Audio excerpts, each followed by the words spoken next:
So hi, welcome back. 3 years later, and so much has gone on in this last 3 years. Some amazing, some of it not so amazing, and I just wanted to come on here and kind of tell you exactly what's been going on with me for the last 3 years and why I decided that I think I want to come back. I love the fact that I'm so wishy-washy that I think I want to. Why don't we just get into it? Because yeah.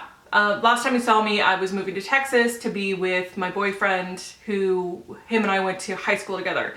We ended up getting married, and he proposed about 6 months into our relationship. We were engaged for about 1.5 years and have been married now for about 6 months.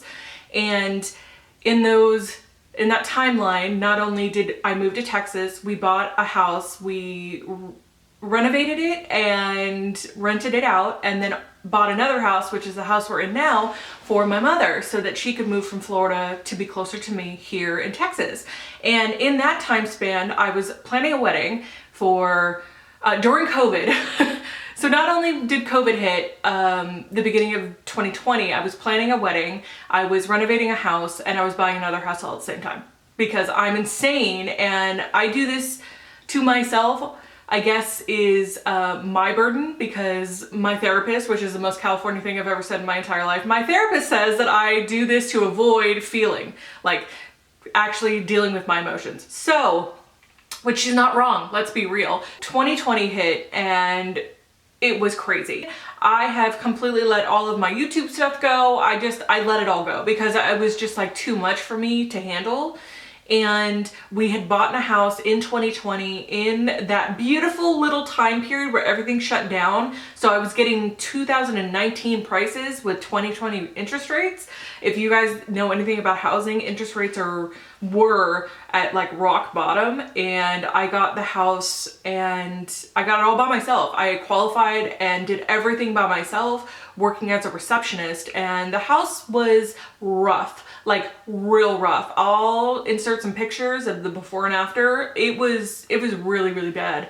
And we went in and I completely polished that turd to be beautiful. We got new floors, new ceilings, new roof, new windows. We did upgrades on the cabinets, the new pools. I mean, we did a whole 100% turnaround on this house, and we painted, and it just looks like the most amazing house ever now. And we rented it out and ended up buying the house I'm in now for my mom. And in that time span of,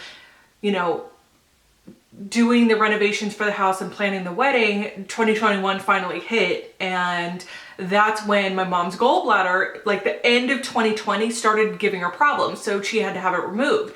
So I went out there in the beginning of January of 2021 and took care of her while she was recovering from her gallbladder surgery. So everything was going fine. We were getting ready for the wedding. We were doing alterations on the dress and doing all of this stuff.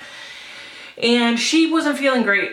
And it had been a couple of months and it seemed to be getting worse and worse. And I'm like, is it repercussions from the gallbladder surgery, or what's the deal? Like, we need to get you to a doctor. And she had been doing telehealth and things like that. But if you're not in the presence of a doctor, instead of like being over camera and being at home and doing telehealth, it's not the same. And I don't think COVID really helped that, obviously. So, we do the wedding, everything is beautiful, it goes off without a hitch, everybody's there that needs to be there. It was perfect. We had a great time. It was very small because of COVID. We wanted to invite more people, but it just didn't work out because of COVID and the restrictions here in Texas that have now, thank God, been lifted, but like mask wearing and all of this stuff. And it was crazy. So we finally got that done at the end of April.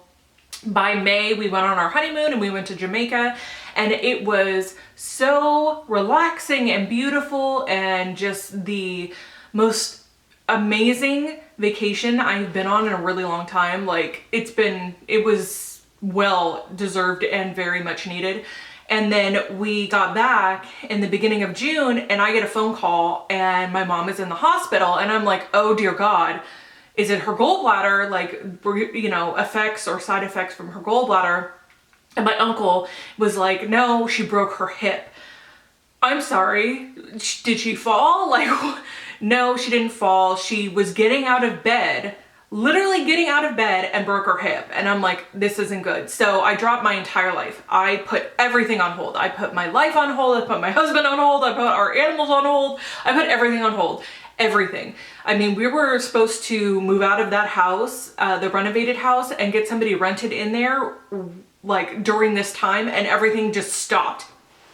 Everything. And thank God this house was being built. It's a brand new build. Thank God it was still being built at the time, because we would have had 2 mortgages and that would have just been a hot mess. So this house hadn't been finished yet, and it was due to be finished at the beginning of July. So July, August sometime, but with all of the COVID restrictions and the supply chain issues and all of this garbage, the house was delayed, which worked out perfectly in my favor because I had to put everything to the side and just, you know, put a pause button on it. So I flew out to Florida, and I was out there for, oh God, let's see, June, July, August, 2.5 months. And like during visiting hours, I was there from the beginning, from the time they opened to the time they kicked me out. I stayed there overnight a few times. I slept in chairs. What ended up happening is that she broke her hip because she ended up having lung cancer and cancer in her rib cage. And it had moved not only to her hip and her pelvic bone, but to her spine and up, had lesions just running through her spine. And the PET scan, if you guys know what a PET scan is, or if you have ever had a PET scan, it is a full body scan of your entire body, but it doesn't just show like bones. It shows muscle tissue, it shows everything. It's really, really in depth. And when there's something wrong, it lights up. So when they showed me the PET scan and her entire body lit up like a Christmas tree, that is about the point where I lost my shit. I went into survival mode, and everything that I did and everything that I was doing was for her, because that's all that mattered at that point. Ooh, I'm gonna really try not to cry. Why don't I have tissues in here? Oh God. All right. We're gonna try to get through this. Dude, I'm so glad I'm in therapy. Oh, I promised myself I wasn't gonna put me crying on the internet. I did that when my dad died. And I took a break after that too, and came back and thought everything was gonna be fine. And 3 years later, almost exactly to the day, 3 years later, she passed away. He died September 1st, 2018. She died August 7th, 2021. And in that time, we had packed up all her stuff from Florida. We had put it on a truck. My husband and I had driven the truck and her car, and I set up for her to stay with our friend, or her friend from high school and middle school that lived in Florida. So she stayed there for 3 days. They put her on a plane. I went to go get her at the airport. We brought her back here, and it was a downward spiral after that. It was medications, her not being able to walk anymore, her in a wheelchair, her heavily on medication. Hospice came in. We didn't get a chance to get her to chemo. She never made it to chemo. She got here, and it immediately just got to the point where she was not able to walk anymore. Her function of her hands and her feet and all of this stuff just stopped because the cancer was pressing on her nerves and her back. And hospice came in and really helped immensely. I mean, my God, thank God for hospice, because they were troopers. It was tough. It was really tough. Thank God we got her back here and the house closed before she passed. We got the keys, and 2 weeks later she was gone. My battery's of course about to die.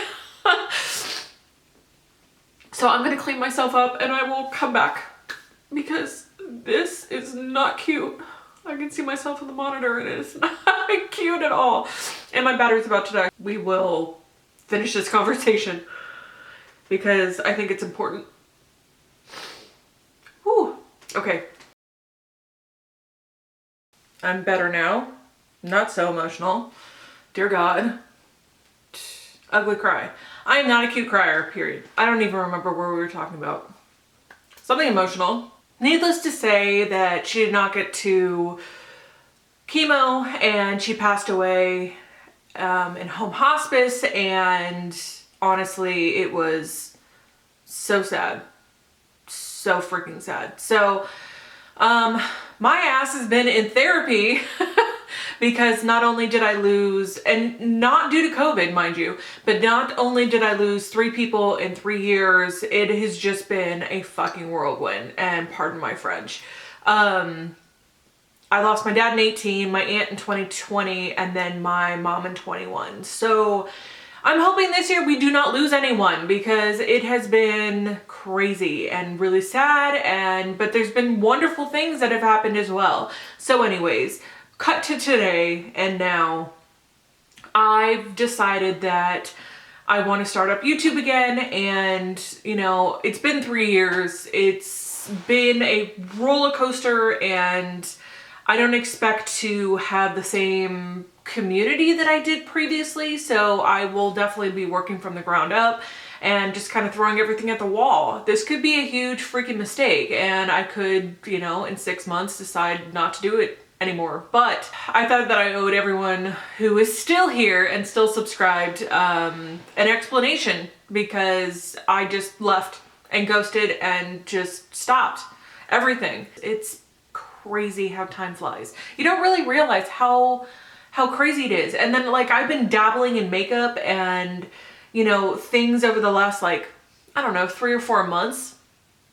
And I didn't realize Makeup Geek went out of business because of COVID, Tati Beauty because of a lawsuit, and BH Cosmetics, I think, filed for bankruptcy. And I'm like, who else is closing that I don't know about? This is crazy. Like, all of these beautiful brands that have amazing products and things that I have in my collection still they don't exist. So we're going to be doing a lot of Shop My Stash and drugstore makeup reviews, high-end stuff. Leave that to the big beauty bloggers and, you know, have PR and all of that. We are going to be keeping it kind of chill. Yeah, just kind of come with me on this little wild ride, because we're going to live life together. And yeah, this is going to be more or less like a life channel, or, you know, my life kind of channel, than it is going to be like solely makeup. I just want to go about my life and enjoy it and bring you guys along for the ride. And if we go shopping, I'm taking you with me. If we're going on vacation, I'll probably take you with me. If we are going to dinner or, you know, celebrating or whatever, I want to bring you with me. I want to document those good times, because life's fragile, first of all. We never know what's going to happen next. I'm sorry I rambled. I haven't been on camera in a really long time, and editing this will probably be so much fun. But it's okay. You get used to being on camera again. It's kind of like riding a bike, but let me tell you, doing makeup, not like riding a bike. My skills have atrophied. Whew, I need to work on my skills, because this took a lot longer than I expected. This whole thing was a mess too. I was on, I was off, I was on, I was off. I didn't even have my product set up. It's, you'll see, I'll post it. It was a complete crap storm, but that's okay. It's okay. And the reason why it's okay is because we're getting the training wheels back on, and we're gonna do that for a little while. I think I have makeup on my teeth. Oh, awesome. Wonderful. I don't care. This is real life. I don't care. So I'm just gonna ask you to like this video, and I will see you in the next one. And yeah, stick around. It's gonna be interesting, and it could be a huge flop, or it could be an amazing journey. You just never know. So I'll see you later. Bye.